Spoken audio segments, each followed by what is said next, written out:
And now, the new caribou, the Honorable Sir David, Emperor of Salt Lake City, Sultan of Utah, Spiritual Advisor to Questioning Mormons, the Bard Extraordinaire, Supreme Being, Alpha and Omega. Here's David. Thank you. Sit down, please. Sit down. No. Don't rush the stage. I don't want any kangaroo shit on the stage. Don't rush the stage. Security, get those two little baby kangaroos off the stage. Okay. This is Sir David the Bard, the new caribou. I've had a couple of real full days of actual work. I thought I was gonna die. You poor people. I really feel for you. You know, you're dashing out to go to work every morning, taking a shower, getting your purse, getting your coat. You get in your car, you don't have your damn keys, you run back in, there's snow on the car. Not here in Australia. Now, we don't have snow, but, you know, you could have bird turd on your car. So I feel honored to live long enough to have a little enjoyment. And I hope, and if I wasn't an atheist, I would pray that I bring some kind of lightness to your life, some kind of thinking. Sometimes I try to produce videos that cause people discussion. You can look on my site. I've got a couple of people that just really love to argue with each other.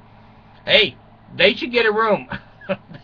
They should get a room. Anyway, I've had a lot of fun the last day or two when I did my first little commercial with my Allison. Now, Allison is right now in her room until she's 51. I spent 3 hours fixing my camera that I photographed her with. That's a nice, it's not expensive, but it's a nice little piece of equipment. Does the job. And we put the video up and everything, and we looked at it and said, man, that camera used to take a lot better pictures. That's a little fuzzy. So I looked at the camera and I said, camera, why are you fuzzy? You remember that? You don't. You're all too young. Fuzzy Wuzzy was a bear. Fuzzy Wuzzy didn't care. Fuzzy Wuzzy wasn't fuzzy, was he? I don't know. I forgot some line there. But anyway, I looked at the camera and said, what the hell? You're not that old. Why are your eyes fading? Mine faded at 65, but yours, shit, you're not even 2 years old. So he said, Allison, jeez, what the hell did Allison have to do with this? I said she already broke the tripod. That took me liquid nails and 4 or 5 screws and a lot of swearing, but it's back together and operating. And find the charger. I finally found the damn charger. Allison. So anyway, she came up and we were working on the camera and I needed one more screw, and a long story short, she went to her room and she'll be there until the meds work. I always get the meds in her before I get angry at her, because once you're angry, she just bites you. You can't get the med in and she just bites you. So anyway, she did a good job, and the camera said to me, look at my lens. Allison licked me. Oh, God, are you a lipped cupcake? Yes. So I get the Windex and the little paper towel, and I clean it, and the touchpad, I clean it, and suddenly I can see. The camera has a 1 to 70 zoom on it. I mean, you can be in a jet aircraft in Australia at 30,000 feet and find your kangaroo. So it's fixed. And now I've thrown a terrorist bomb on it. So if anyone touches it, you may never see Allison again. So I think I'll take the bomb off and put on just the cover. So Allison will not come back. I was sitting here, I was sitting here doing a video, and I thought, God, I need something to write with. And I reach up here where my pens and pencils and shit is, and I go, hey, it's the damn candy cane. God, Allison. There's a candy cane. I said, downstairs I was talking, and I said, you know, Allison, I found something in my pencils and pens upstairs that tasted good. Well, what do you think that was? God, she's a smart kid. You know, she is going to be a Bonnie if she can find a Clyde. She says, well, I don't know. Was it a pencil that had something on it? Allison, all right, it was a candy cane. Don't take food up into the office. Now, I come up the next morning, there's a Coke sitting right. Allison, don't bring. And, you know, it goes on and on. And now, you know, we have the safe back behind the picture there. We bought that because of Allison. We locked the refrigerator. We locked our bedroom door with a padlock, so she can't get in the daytime.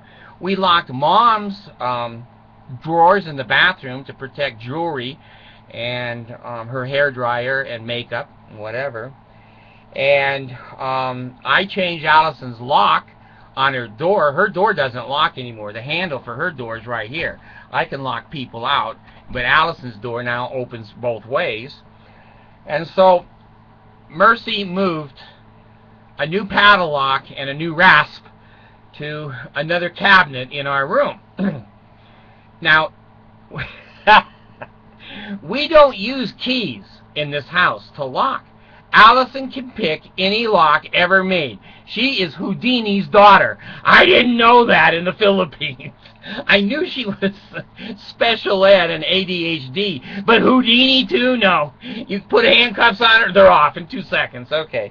You Velcro her to the wall, she's out of there. Dip her in the bathtub and hold her under, she goes out.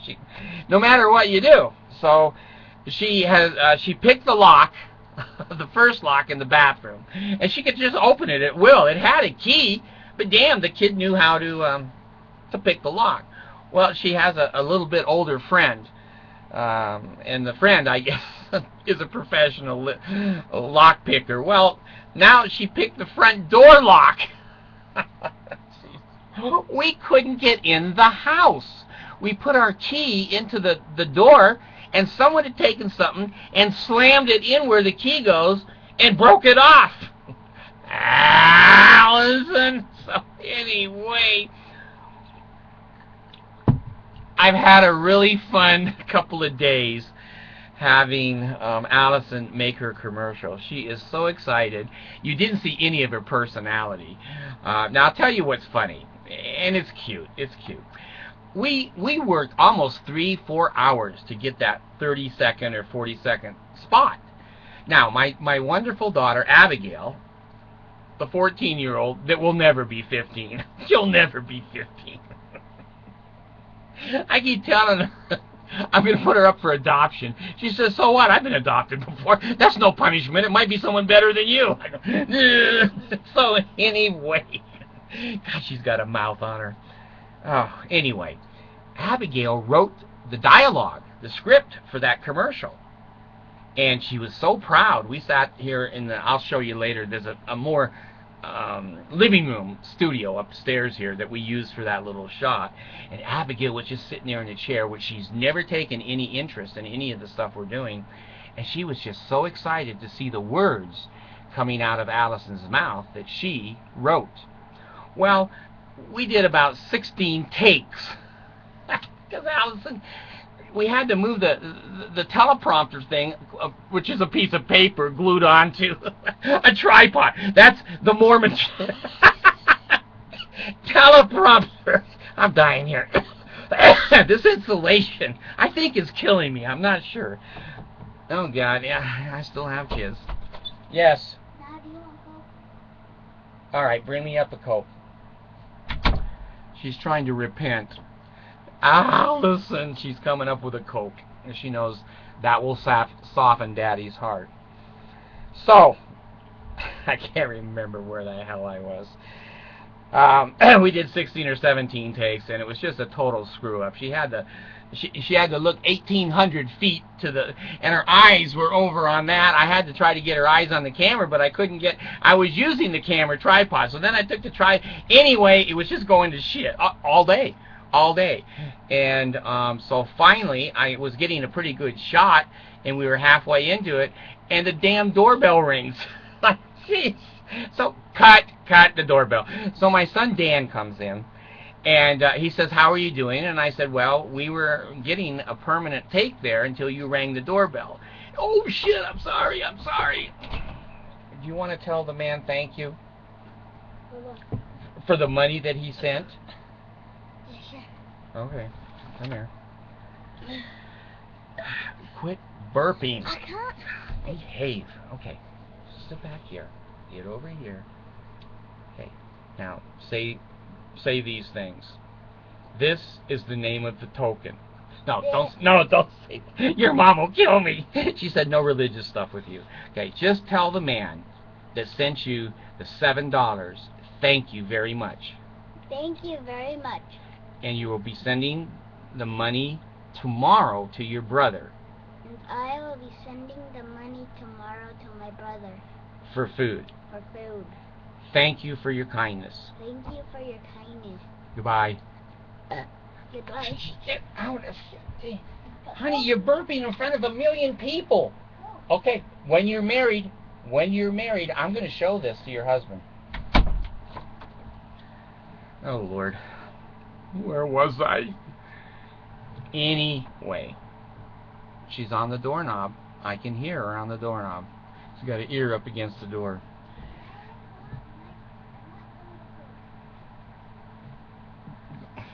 No. Goodbye.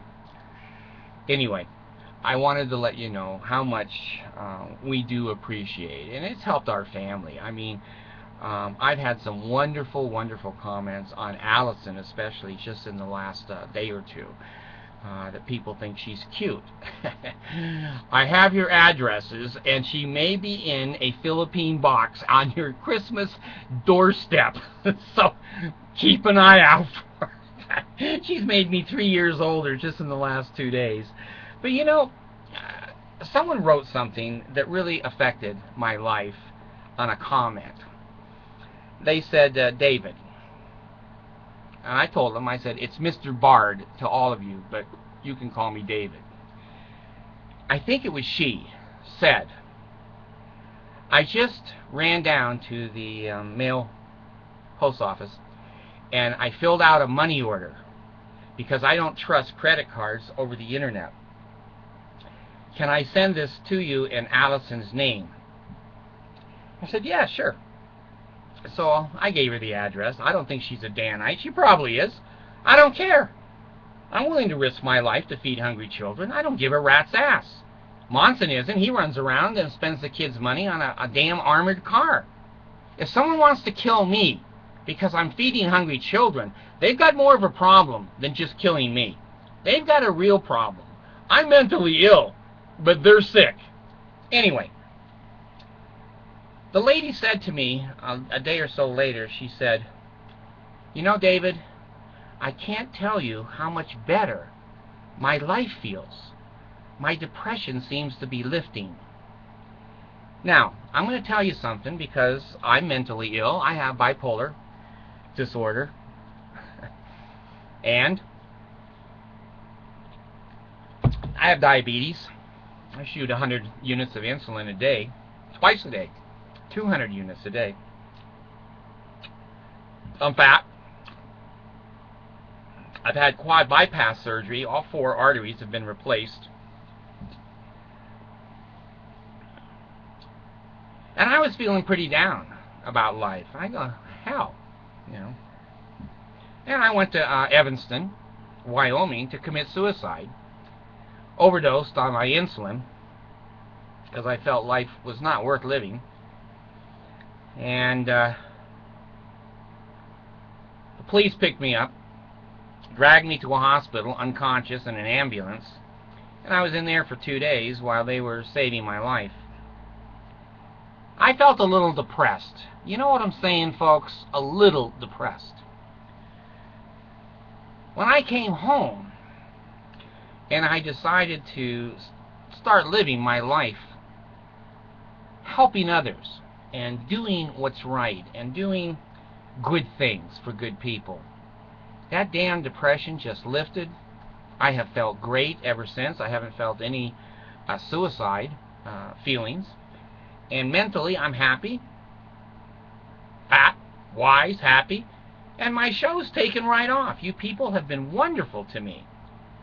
Now, what I've learned is what this lady wrote in her comment, that when she helps others, she feels better. I'm jealous. I'm jealous that she learned that better than I did. Now that I have had donations, I hate that word, gifts, I told you 1,000 times, I haven't drawn up 5013C papers yet. I've got photographs of kids and doing commercials and whatever. I'll get to it. But we are not tax deductible. You can't deduct, your 38 cents. That's a gift. When I have seen the response, I go to bed every night thinking, I hope I live till tomorrow. I haven't always felt that way. I'm going to be honest with you. Most of the lives, or most of the days of my lives, I've woken up and have said, oh shit, I didn't die and I'm going to have to live in this world another damn day. When I started doing my videos, and some of you started watching me, I started getting away from my toxic Mormon family, who thinks I'm an idiot, I'm a fool, I have 2 master's degrees, and they hardly have a high school education, but I'm uneducated. I started to be more independent. I started to, after I resigned from the Mormon Church, became more learning to be myself. I realized I was socially retarded, mentally retarded. I didn't know how to act in the real world. And that's still a challenge for me today. When you people have gathered behind a cause, you're not gathering behind me. I'm not a leader. I'm not a religious Pele Ale. I'm not the guru of Salt Lake. I'm not having revelations to screw 14-year-old girls and give me your money so I can make a mansion house in Nauvoo and sleep with every girl that ever existed, or Brigham Young, the Lion House and the Beehive House, and then his best wife that he liked, Kitty Corner, where ZCMI is, or was until City Creek. Big old 3-4 story building. I'm not any of that. I'm an old man. I've lived, to me, a life. No one's ever said to me, get a life. They've said, get out of my life many times. But I sit in a damn closet. And you know what? I'm happy as hell. I don't need Monson's office. I don't need President Obama's office.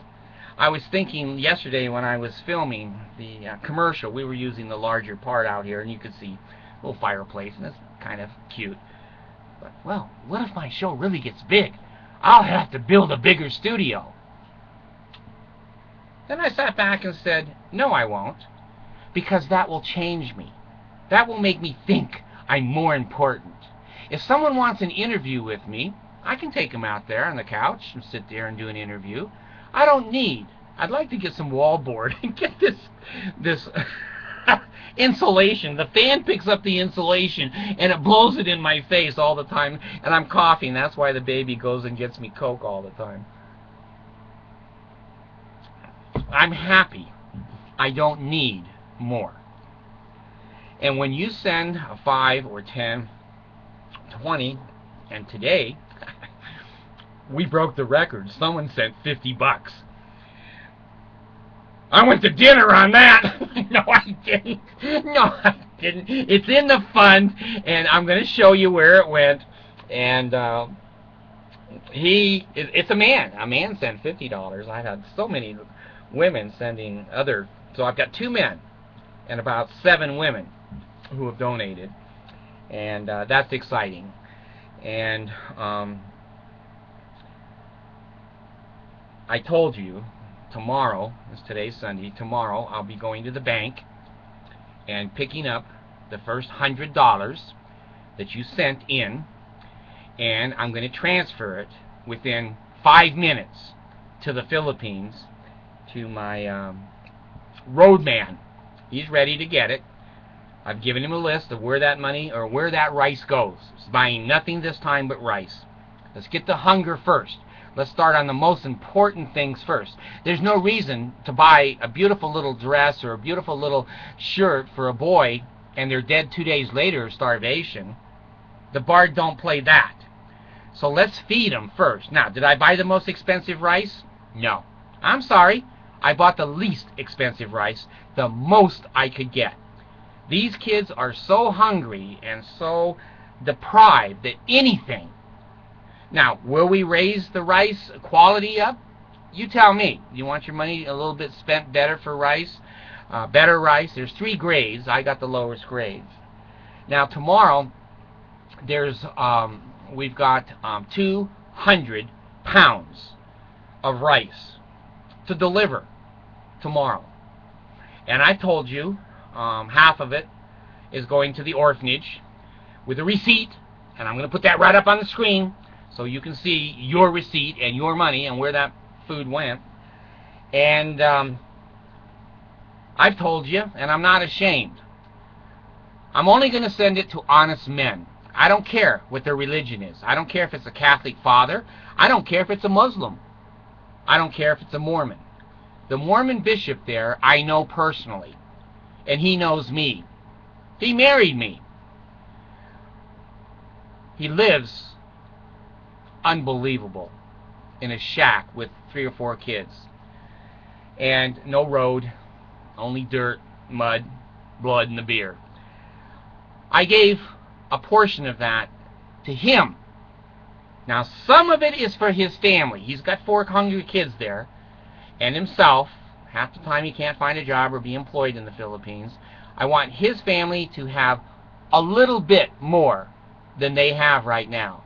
The rest of it goes into the neighborhood and the community. He's not to ask what church you're from. You give it to the Mormons, you give it to the Muslim children, you give it to the Buddhist children, and you give it to the agnostic and the atheist children. Hunger has no religion.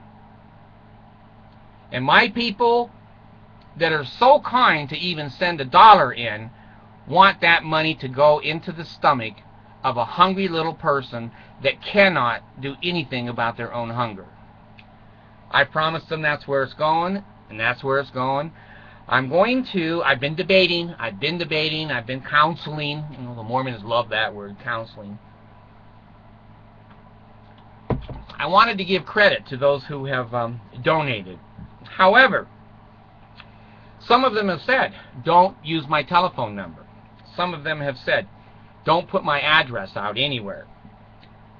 Some have said, I can't even use. I'm so scared of the internet. Can I send you a postal money order? I'm thinking this. Would you let me read your first name?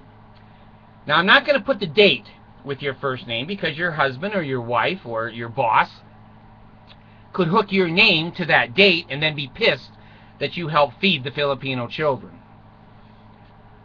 I think if I simply read your first name, you'll know who you are. You'll know who you are. And I want to do that because I want to be 100% transparent. Not just transparent, 100%. And it reminds me, Elder Monson, these people here on this program, and today we got, I forget, $50 or $60 today. The 100 has already been moved, so we are sending 300 pounds of rice to hungry children in the Philippines. Doesn't matter what their religion is, doesn't matter their age, their disability, it doesn't matter. If they're hungry, me and the people who believe like me are going to send that to this poor country. What the hell have you done today? What did you do today? I saw that big temple up there in Manila. And I haven't seen the one in Cebu. I've seen pictures of it, but I've been up around Manila and saw that temple. You spent millions and millions and millions of dollars, which could have fed this whole country for 10 years. Is that what Jesus wanted you to do with the people that are Mormons? Their money? You build malls and you build temples, and these little kids squat outside. There's not even a curb. Well, there's a couple of curbs in Manila, and sit there with their hands out begging just for food. They can't go to school. They don't have any clothes.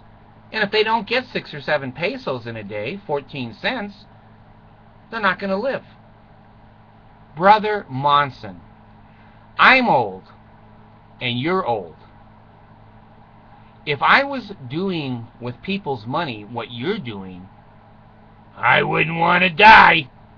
I wouldn't want to die. But you know what? At this moment, the Bard is willing to die. I've done the best I can. The money that's come in, I haven't used it for me. I haven't used it for anybody else.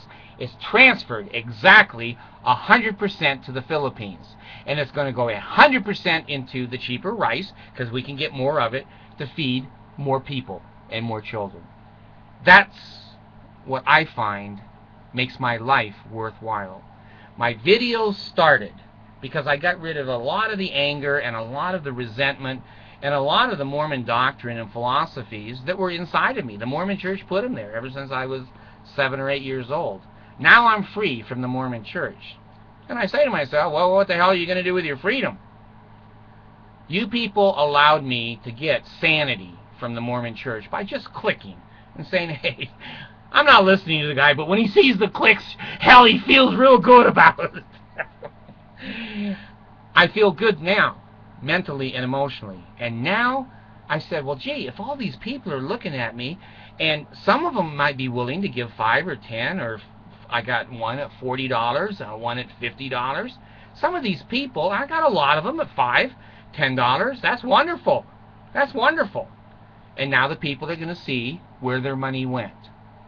You have made now my life worth living. To this point, at 65 years old, other than my 2 children that I adopted, and they're not Mormon, I've had a pretty miserable life. I go to bed every night hoping I wake up tomorrow. I'm careful now that I don't want to die. I've set up the transition. This program of feeding the children will be here long after I'm dead. Long after I'm dead. And I hope Allison will become the host of the show. She's learning, and she's one of the kindest people I've ever met. She is one of the most compassionate. She shares everything. Everything. I've never seen Allison not share. She may steal 2 cupcakes, but she'll give you 1. If she needs an extra one, she'll go steal another one for herself. My life is worth living. And this little comment from this nice woman that said, David, I feel better. I feel better that I've helped this world be a better place. I was jealous, and I was humbled that I needed to remember that. The reason I feel so good, the reason my heart, even though quad bypass, still beats, and even though my diabetes sugars are, I was going to say catatonic, they're almost, I still feel good. I look good. I don't think they're going to amputate my legs. I think I'm going to have feet for a few more years, and I can still see. I use reading glasses, but I can still see. Now, every moment of my life that I can help put this message out, teach these children. Little Allison wanted to be a model and be on TV, and she was for the first time, scared to death. And Allison loves to write. She's a writer, and she wrote the commercial. I'm trying to let my 2 little Filipino kids have everything that the United States of America has for them. You and I together, we can't give everything. We can't give piano lessons. We can't give dance classes. We can't give soccer practice. So many things we cannot give the children in the Philippines, but damn it, we can give them food. We can give them food. And hopefully out of that group that we feed, there will be those that rise up to improve their own lives and their parents' lives and their lives of their country. You and I had a piece of that. I didn't want to die being a taker. I want to die being a giver. And I'm atheist. I don't think I'm going anywhere.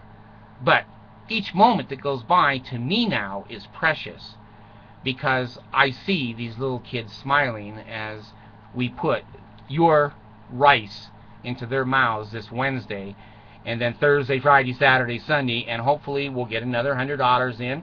I'll let you know when we do. We've got 53 right now for the next batch. The next $50 that comes in, I'll get back on here and tell you it's going to the Philippines too, and off it goes. And that little tricycle in the Philippines is going to be full of rice sacks going to hungry children that you bought. I'm proud of you. I'm glad to be an American. Thank you.